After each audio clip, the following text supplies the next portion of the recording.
The killing of a 7-year-old girl on the southern outskirts of Mexico City has stoked rising anger about brutal slayings of women, including one found stabbed to death and skinned earlier this month. The city prosecutor's office said on Monday that investigators identified a body found over the weekend as that of Fatima, a grade school student who was taken by a stranger on February 11. By law, prosecutors do not give the full name of victims. Her body was found wrapped in a bag and abandoned in a rural area on Saturday and was identified by genetic testing. The cause of death has not been released. 5 people have been questioned in the case, and video footage of her abduction exists.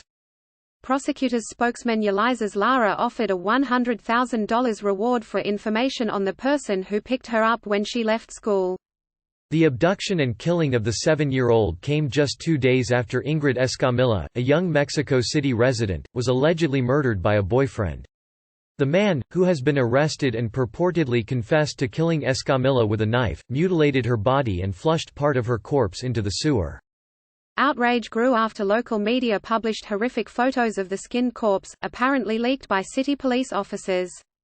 Protesters read a statement Friday saying, "It enrages us how Ingrid was killed, and how the media put her body on display." The killings have proved a politically difficult issue for President Andrés Manuel López Obrador, who said protests over the killings were an attempt to distract attention from his social programs.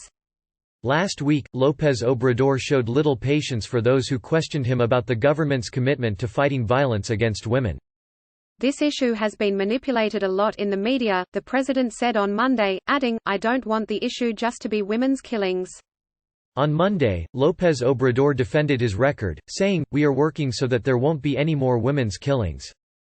But referring to protests last week over Escamilla's killing, in which demonstrators spray-painted the doors and walls of the colonial-era National Palace, the president said, "They shouldn't paint our doors and walls."